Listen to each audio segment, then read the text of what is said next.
ఏమిటమ్మా అంటే నువ్వు చెప్పింది నాకు వినపడలేదా? పోనీ నేను చెప్పింది నీకు వినపడలేదా? సరే మొదటిసారి కదా, అయినా నాకు చాలా ఓపిక ఉంది. మరొకసారి వెళుతాను. చాలా చక్కగా, చాలా వినయంగా, చాలా ఏకాగ్రతగా వినాలమ్మా. వింటావు కదా మరి? వింటావు. నువ్వు చిన్ని కూడా మీ మామ ఆవేశపడి చెప్పి ఉండకపోవచ్చు.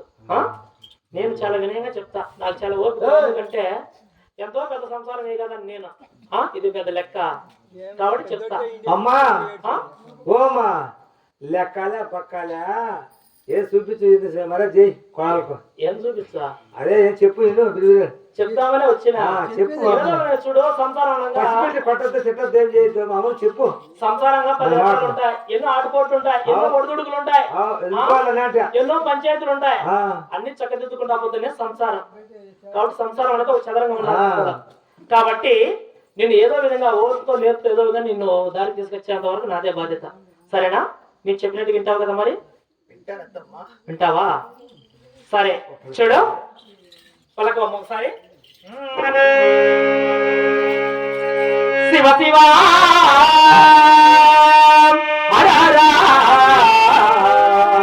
శంభో శంకరా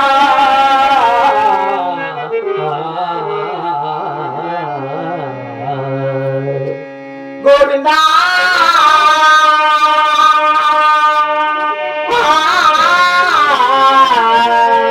నారాయణ శ్రీనివాస.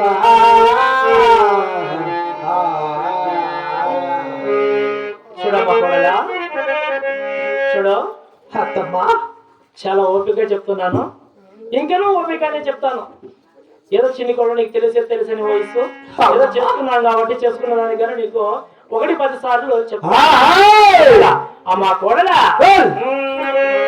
అమ్మ విధవినా చిన్ని కోడలా, చిన్ని కోడలా,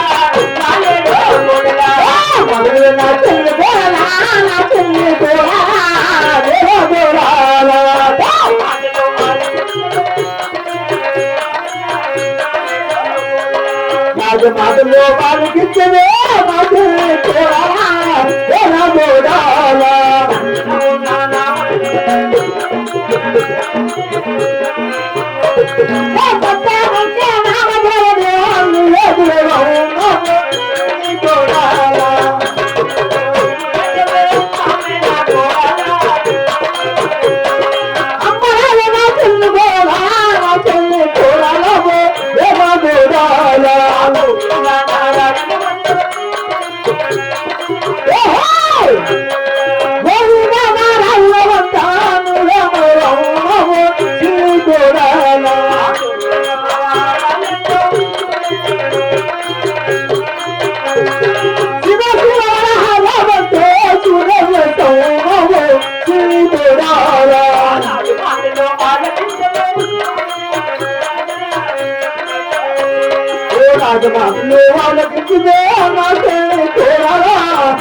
విన్నావు కదా? విన్నానమ్మా. నీ నటులను నామతరం నిలిచి అడ్డరేఖలు పెట్టి గోవింద నారాయణ వైకుంఠవాసం మరిచి శివశివ ఆరారా శంభో శంకరని ఒక్కసారి కొలిచిన నిన్ను ఆ 7 అద్దాల వెళ్ళబెట్టి బంగారు తూట లోపడానికి 7 మంది తాజాల కింద పెడతానమ్మా.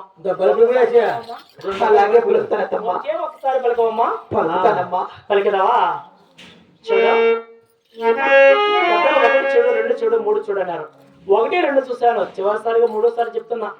అలాగేనమ్మా. పలకాలమ్మా. నువ్వు ఎవరో కాదు, నా చిన్ని కోడలు, మేలు కోడలు, 7వ కోడలు, నా ముద్దులు కొలికివి. కాబట్టి నిన్ను చాలా ప్రేమగా, చాలా ఆప్యాయతగా చెప్తున్నానమ్మా. పలకాల మరి? పలుకుతానమ్మా. పలకపోతే ఇంతమందిలో మన పొరబోతుందమ్మా. ఇది సంసార విషయము. పలికిదావా మరి?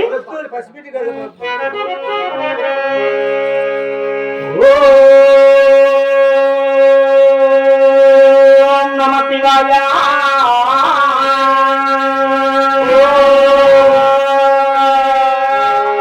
నమో నారాయణాయ నారాయణాయ. శివ శివ శివ. నేనేం చెప్తున్నా, నువ్వేం వెళ్తున్నావు? ఏమిటి కానీ గోవింద నారాయణ వైకుంఠ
అది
అత్తమ్మా ఏమిటి గోవింద అనే వాక్యం కొడుతున్న పుట్టినది